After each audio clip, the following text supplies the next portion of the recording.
자, 여러분 반갑습니다. 담장너머교회 등록교인 공부를 시작하도록 하겠습니다.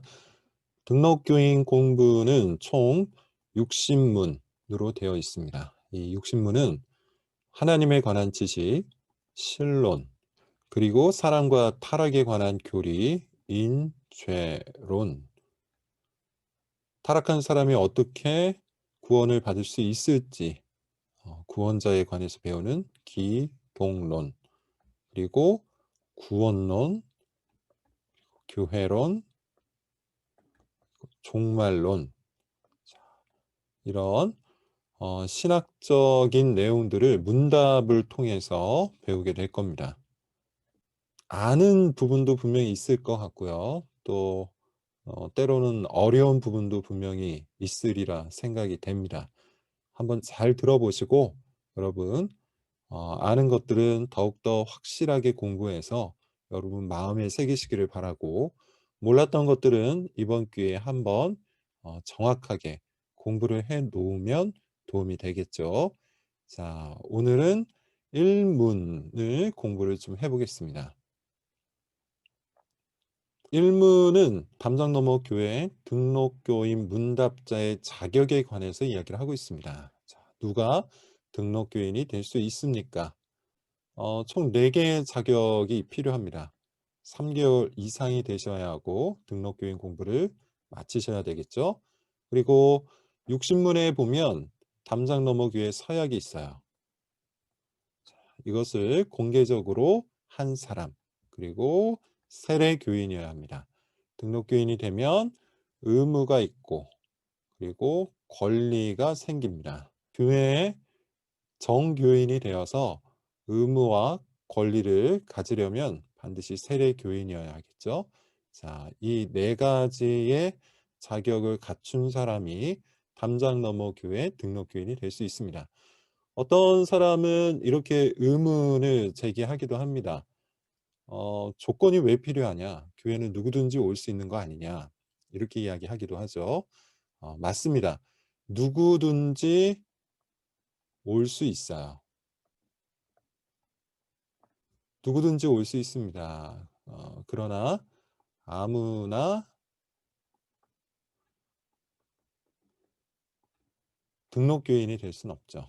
등록교인이 된다는 것은 그 교회에 속하게 된다는 뜻입니다.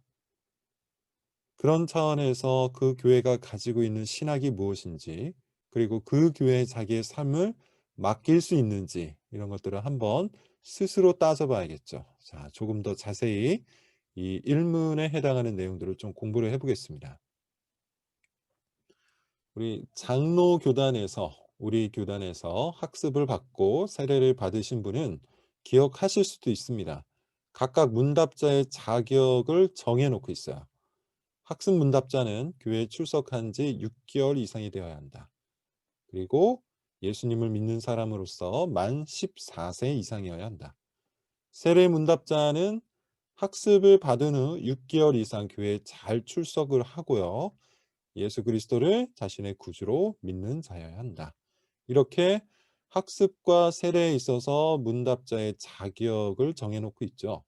앞서 말씀을 드린 것처럼 어떤 사람들은 교회는 누구든지 올 수 있고, 또 교회도 누구나 다 받아주어야 한다고 생각할 수 있어요. 맞습니다. 그러나 반만 맞는 이야기예요. 누구든지 다 올 수 있지만 그 사람이 정말로 교회 회원이 되고자 한다면 예수님을 믿어야 되겠죠. 그리고 예수님을 믿는지 안 믿는지 우리는 몇 가지 자격을 통해서 확인할 수밖에 없는 것이죠. 두 번째로 한번 넘어가서 보도록 할게요. 문답자의 자격. 여기서의 문답자는 앞서 얘기했던 학습과 세례 문답자입니다. 눈에 띄는 것은 교회에 출석한 기간이죠. 오자마자 학습을 주는 것도 아니고 오자마자 세례를 주는 것도 아닙니다. 학습 문답자는 몇 개월? 6개월이 지나야 돼요. 세례 문답자는 또 그로부터 6개월이 지나야 합니다. 자, 이것은 신앙이 단기간에 확인될 수 없다는 것을 뜻하는 것이죠. 계속해서 말씀을 드리고 있는데 누구든지 교회에 다 올 수 있어요. 그러나 그가 정말 교회 회원이 되고자 한다면 그가 참으로 예수님을 믿는지 안 믿는지를 확인을 해야 되겠죠. 그런데 신앙이라는 것은 단기간에 확인되는 것이 아니에요. 따라서 어느 정도의 시간이 꼭 필요합니다. 우리 교단은 6 개월 정도 단위를 가지고서 이야기를 하고 있어요. 교회는 그가 정말 그리스도를 믿는 믿음과 그 교회의 회원이 되고자 하는 의지가 있는지를 이런 기간과 문답을 통해서 확인하는 것이고요. 또 교회에 꾸준하게 출석하고 성실하게 신앙생활을 하고 있는 사람만이 문답자가 될 수 있다고 정해 놓고 있습니다.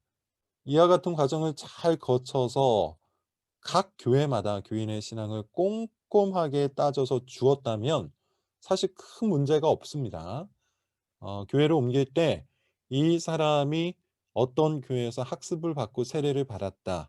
이것만으로 우리가 바로 받아줄 수 있어야 돼요. 그게 정상적인 교회의 모습일 겁니다. 하지만 요즘 교회의 현실은 어떠합니까? 좋게 말하자면 전도의 관점에서 쉽게 세례를 줘 버리죠. 반면 나쁘게 말할 수도 있을 겁니다. 나쁘게 말하면 교인 수 하나를 빨리 늘리기 위해 아주 쉽게 세례를 주기도 합니다. 무엇이 되었든 간에 정상적인 절차를 거쳐서 학습과 세례를 주지 않는 교회가 참 많아졌어요. 정상적인 절차란 앞서 말씀드린 것처럼 6 개월 단위의 시간이 필요하고 또 문답자의 조건과 자격이 되는지를 꼼꼼하게 따져 주어야 한다는 것이죠. 그런데 여러 가지 이유로 인해서 이런 것들을 잘 지키지 않습니다. 세례 공부 한 3주 정도 하고 바로 세례를 주거나 제가 사역했던 부교육자로 사역했던 어떤 교회 같은 경우는 한 주 딱 공부를 하고 바로 그다음 주에 세례를 주기도 합니다. 근데 이건 굉장히 정상적이지가 않죠. 그러다 보니 세례를 받았다고 하는 사람 중에도 그가 정말 그리스도를 믿는지 안 믿는지 확인하기가 어려운 경우가 있어요. 왜냐하면 그가 믿는다 하지만 그 믿음의 내용이 무엇인지 모르기 때문이죠. 믿음의 내용이 뭡니까? 예수 그리스도인데 그리스도가 누군지 그리스도께서 행하신 일이 무엇인지도 모르고 믿는다 말하는 사람들이 많다는 것이죠. 무엇보다 자신이 다니고 있는 교회의 신앙 고백도 모르는 사람이 참 많습니다. 우리는 장로교죠. 그렇다면 장로교에 해당하는 신앙 고백이 있는데 그것을 모르는 사람들이 참 많아요. 자, 그런 관점에서 우리가 이런 문제 제기를 할 수 있다는 것이죠. 교회 등록을 원하는 세례교인. 정상적이라면 어떠하다고요? 정상적인 상황이라면 교회 등록을 원하는 세례 교인이라면 우리가 그를 믿고 등록시켜 줘야 돼요. 근데 그렇게 하기 어려운 상황이 된 것이죠. 그렇기에 우리 교회는 일정한 조건과 절차를 두고 교인 등록을 받고 있는 겁니다. 그래서 앞서 여러분 문답을 통해서 말씀을 드렸는데 기억하실지 잘 모르겠습니다만 3 개월의 시간이 필요하죠. 그리고 등록 교인 공부. 지금 우리가 하고 있는 이겁니다. 이것을 마쳐야 돼요. 그리고 우리 교회 서약을 또 하셔야 합니다. 당연히 세례 교인이어야 되겠죠. 1 번, 2 번, 3 번, 4 번. 이 네 가지 어떻게 보면 최소한의 조건이에요. 이 최소한의 조건과 절차를 두고 교인 등록을 받고 있는 겁니다. 자, 뭐 하나씩 살펴보도록 하죠. 첫 번째, 3 개월 이상이 되어야 한다 그랬죠. 저는 이렇게 표현하고 싶어요. 교회를 선택하는 것은 배우자를 선택하는 것과 사실 같습니다. 우리가 배우자와 결혼을 하면 그에게 우리의 몸을 맡기죠. 그리고 삶을 맡깁니다. 마치 그런 것처럼 우리가 교회를 선택한다는 것은 교회에게 우리의 영혼과 우리의 삶을 맡기는 거예요. 그러므로 굉장히 신중해야 되는데 서로 신중해야 합니다. 먼저 교회는 등록하기 원하는 사람이 교회의 다스림을 진정으로 받고 교회에 헌신할 마음이 있는지 따져볼 필요가 있죠. 이것을 확인하기 위해서 3 개월이라는 기간이 필요한 겁니다. 그래서 이 기간 동안 그의 신앙이 정말 꾸준한지 성실한지를 살펴보는 거죠. 등록하기 원하는 사람도 마찬가지예요.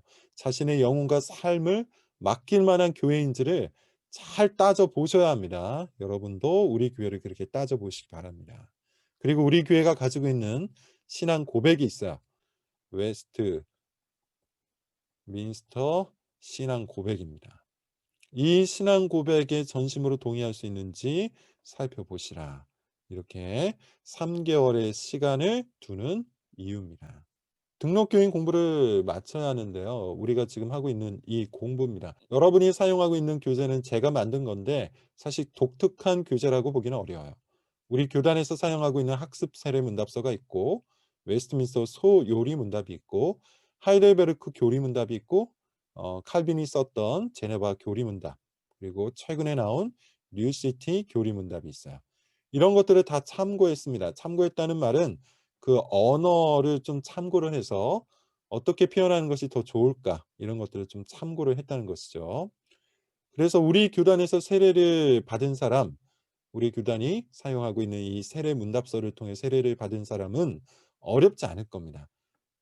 그저 다시 한번 확인하는 것에 불과하고요. 다른 교단에서 세례를 받은 사람에게는 우리 교회가 믿는 신앙 고백을 한번 배워 보셔야 되겠죠. 등록교인 공부는 교회에 출석한 지 1개월이 지나셔야 되고 교회 권유 그리고 본인의 자원으로 시작할 수 있습니다. 총 8주가 걸리는데 7주 공부 그리고 1주 문답이 있습니다. 문답을 통과한 후에는 주일 공예배 시에 공개적인 서약을 하고 등록교인이 됩니다. 자, 이런 절차를 가져요. 세 번째로 가볼게요. 교회 서약을 합니다. 교회 서약은 교회와 성도가 함께하는 서약이에요. 등록교인이 되면 교인의 의무가 발생해요. 교인의 권리도 생깁니다. 교회와 성도는 공개적인 서약을 통해 그가 교회의 회원이 되었다는 사실을 확증해요. 육신문에서 확인할 수 있습니다. 여러분에게 나누어 드린 교재를 한번 찾아보시면 되겠어요. 육신문에 잘 나와 있습니다. 네 번째요. 세례 교인이어야겠죠.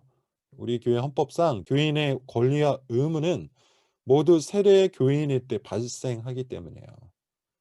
자, 우리 교회는 기본적으로 다른 모든 교단에서 받은 세례를 인정합니다. 그리고 로마 교회, 천주교죠.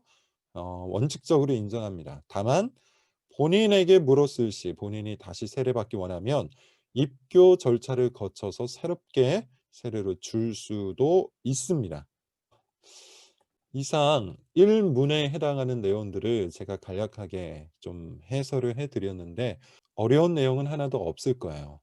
등록교인이 된다는 것, 왜 여러분들이 우리 교회 등록교인이 되고자 하는지에 대해서 스스로 한번 생각해 보시기를 바랍니다. 수고하셨습니다.